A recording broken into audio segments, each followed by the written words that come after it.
പ്രിയ പ്രേക്ഷകർക്ക് സീരിയൽ ന്യൂസിലേക്ക് സ്വാഗതം. കൂടുതൽ സീരിയൽ ന്യൂസുകൾ അതിവേഗം ലഭിക്കുന്നതിന് ഈ ചാനൽ സബ്സ്ക്രൈബ് ചെയ്യുക. ബെൽ ഐക്കൺ മറക്കാതെ ക്ലിക്ക് ചെയ്യുക. വീഡിയോ ഇഷ്ടമായി എങ്കിൽ ലൈക്ക് ചെയ്യാൻ മറക്കരുത്. പ്രധാനമായ വഴിത്തിരിവുകളാണ് ക്രിഷിന്റെ ജീവിതത്തിൽ വന്നു സംഭവിക്കാൻ പോകുന്നത്. ക്രിഷ് തന്റെ നീക്കങ്ങളുമായി മുന്നിലേക്ക് പോവുകയാണ്. മാനസയെ ഒഴിവാക്കിക്കൊണ്ട് തന്റെ ജീവിതം മുന്നോട്ട് കൊണ്ടുപോകുന്നതിനായി ക്രിഷ് ശ്രമിക്കുന്നു. പക്ഷേ ഇതേ തുടർന്നാണ് സുപ്രധാനമായ വഴിത്തിരിവ് ഉണ്ടാകുന്നത്. വരുണിന്റെയും അതുപോലെ തന്നെ കൺമണിയുടെയും വിവാഹം മുടങ്ങുകയാണ്. മാത്രവുമല്ല, ക്രിഷിന് കൺമണിയെ വിവാഹം കഴിക്കേണ്ട സ്ഥിതി വന്നെത്തുകയും ചെയ്യുന്നു. ഇതോടെ കാര്യങ്ങൾ കൈവിട്ടു പോവുകയാണ്. കൺമണിയുടെ കഴുത്തിൽ ക്രിഷ് താലി കെട്ടിയതിനെ തുടർന്ന് ക്രിഷ് ആകെ ഞെട്ടിപ്പോയിരിക്കുകയാണ്. മാത്രവുമല്ല, ഇതേ തുടർന്ന് ക്രിഷ് മഹിയെ ചെന്ന് കാണുകയും മഹിയോട് എന്താടാ ഇവിടെ സംഭവിക്കുന്നത് എന്ന് ചോദിക്കുകയും ചെയ്യുന്നു. നീ എന്തിനാണ് അവളുടെ കഴുത്തിൽ താലി കെട്ടിയത്? അവളെ നമ്മൾ ഉപയോഗിക്കുക മാത്രമാണ് ചെയ്യാൻ പോകുന്നത് എന്ന് പറഞ്ഞത് നീ തന്നെയല്ലേ എന്ന് ചോദിച്ചതിനെ തുടർന്ന് അച്ഛൻ്റെയും അമ്മയുടെയും ആ സമയത്തെ അവസ്ഥ അങ്ങനെയായിരുന്നു എന്നും തനിക്ക് പിന്മാറാൻ പറ്റാത്ത അവസ്ഥയും വന്നതിനെ തുടർന്നാണ് ഞാൻ അവളുടെ കഴുത്തിൽ താലി കെട്ടിയത്. അല്ലാതെ എനിക്ക് അവളോട് പ്രേമമുണ്ടായിട്ടൊന്നുമല്ല. നിനക്കും ആ കാര്യം അറിയാവുന്നതല്ലേ. എന്തായാലും നന്നായുണ്ട്.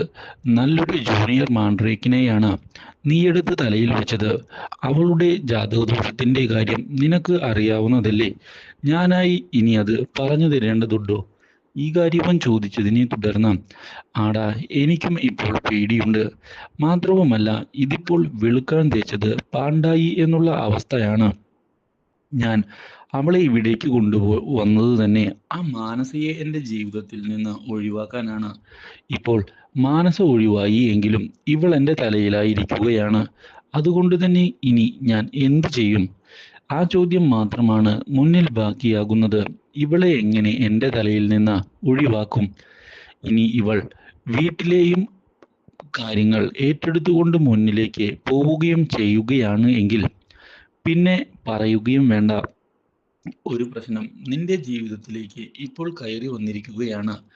അതുകൊണ്ട് തന്നെ നീ ബുദ്ധിപൂർവം നേരിട്ടില്ല എങ്കിൽ നിനക്ക് നല്ല തിരിച്ചടി കിട്ടും എന്നുള്ള കാര്യത്തിൽ യാതൊരു സംശയവും വേണ്ട. കൺമണിയെ നിന്റെ വീട്ടുകാർക്ക് ഇഷ്ടമാണ്. അതുകൊണ്ട് തന്നെ അവർ അവളുടെ കൂടെ നിൽക്കാനും സാധ്യതയുണ്ട്.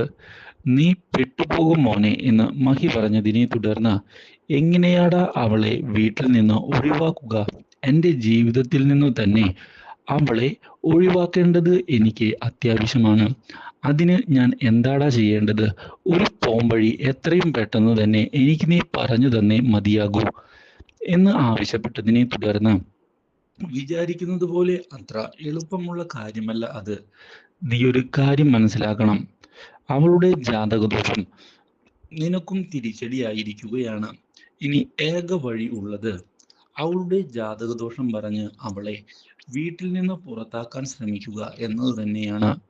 നിന്റെ ജീവന് ആപത്തുണ്ട് എന്നുള്ള കാര്യം നീ അമ്മയോടും അച്ഛനോടും പറയുകയാണ് എങ്കിൽ അവർ ഭയപ്പെടും. മാത്രവുമല്ല, അവർ നിന്റെ കൂടെ നിൽക്കുകയും ചെയ്യും. അതുകൊണ്ട് എത്രയും പെട്ടെന്ന് കാര്യങ്ങൾ ആ വഴി നീക്കുന്നതാണ് നല്ലത് എന്ന് പറയുകയും ചെയ്യുന്നു. ഇതോടെ നല്ലൊരു ഐഡിയയാണ്.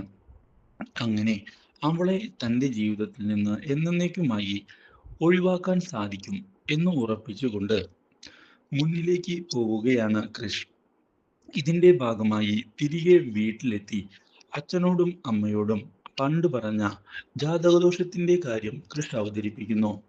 അവൾ എൻ്റെ ജീവിതത്തിൽ ഉണ്ടാവുകയാണ് എങ്കിൽ ഞാൻ മരിക്കും എന്നും പറഞ്ഞതിനെ തുടർന്ന് സാഗറും അതുപോലെ തന്നെ ക്രിഷിന്റെ അമ്മയായ സുജിയും കാര്യങ്ങൾ മുന്നോട്ട് കൊണ്ടുപോകാൻ തീരുമാനിക്കുന്നു.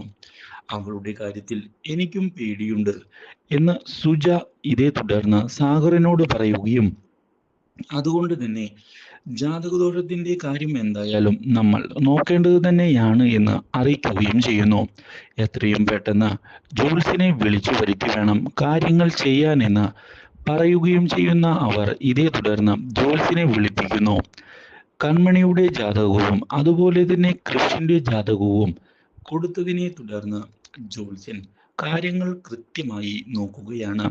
ഇതോടെ താൻ വിചാരിച്ച ഫലം തനിക്ക് ലഭിക്കും എന്ന് കൃഷ് ഉറപ്പിച്ചുകൊണ്ട് മുന്നിലേക്ക് പോവുകയാണ്.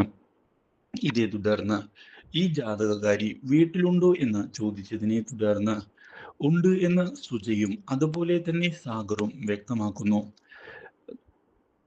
എന്നാൽ ഈ കാര്യം കേട്ടതിനെ തുടർന്ന് ഇനി ഞാൻ വിചാരിച്ചതുപോലെയുള്ള കാര്യങ്ങളാണ് നടക്കുക എന്ന് കൃഷ് വിചാരിക്കുമ്പോഴാണ് കൃഷിന്റെ ജാതകത്തിന് അനുയോജ്യമായ ഏറ്റവും നല്ല ജാതകമാണ് കൺമണിയുടേതെന്ന് പറയുകയും കൃഷിന്റെയും അതുപോലെ തന്നെ കൺമണിയുടെയും ജാതകം നോക്കിയപ്പോൾ കൺമണി കാരണം കൃഷിന് നല്ലത് മാത്രമേ സംഭവിക്കുകയുള്ളൂ എന്ന് പറയുകയും ചെയ്യുന്നു.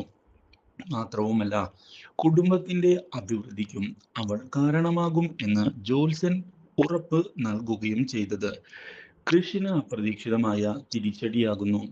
ഒരിക്കലും കൃഷ് ഇങ്ങനെയൊരു വഴിത്തിരിവ് ജീവിതത്തിൽ പ്രതീക്ഷിച്ചിരുന്നില്ല. ഇതോടെ കൃഷ് ഇനി എന്താണ് ചെയ്യേണ്ടത് എന്ന് ആലോചിക്കുകയാണ്. ഇതിനിടയിൽ മഹി ഫോൺ ചെയ്ത് എന്തായടാ കാര്യങ്ങൾ സക്സസ് ആയോ എന്ന് ചോദിച്ചതിനെ തുടർന്ന് സക്സസ് അല്ല, മറിച്ച് തിരിച്ചടിയാവുകയാണ് എനിക്ക് ഉണ്ടായത് എന്ന് കൃഷ് പറയുന്നു.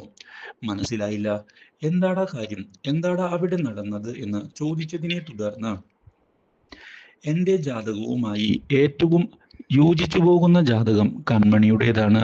അതുകൊണ്ട് തന്നെ ഇത്രയും പെർഫെക്റ്റ് ആയൊരു ജാതകം കണ്ടിട്ടില്ല എന്നാണ് ജ്യോത്സ്യൻ പറഞ്ഞത് എന്ന് അറിയിക്കുകയും ചെയ്തത് പുതിയ തിരിച്ചടിയായിരിക്കുകയാണ് മഹിക്ക്. മാത്രവുമല്ല, ഇനി കാര്യങ്ങൾ വളരെ ദുഷ്കരമായിരിക്കും എന്നുള്ള കാര്യം ഉറപ്പിച്ചു പറയുന്ന മഹി കാര്യങ്ങൾ കൈവിട്ടു പോയി മോനെ എന്ന് അറിയിച്ചിരിക്കുകയാണ്. ഇതോടെ ഇനി എന്ത് ചെയ്യണം എന്ന ചോദ്യം ബാക്കിയാവുകയാണ് കൃഷിന്റെ മുന്നിൽ. കാര്യങ്ങൾ ഇതേ തുടർന്ന് കൺമണി അറിയാൻ ഇടയായതിനെ തുടർന്ന് കൺമണിക്കും സന്തോഷമാകുന്നു. പക്ഷേ കൺമണിയെ ചെന്ന് കാണുന്ന കൃഷ് കൺമണിയോട് പറയുകയാണ്, എത്രയും പെട്ടെന്ന് തന്നെ എനിക്ക് ഡിവോഴ്സ് വേണം എന്നുള്ള കാര്യം. Do like, share and subscribe.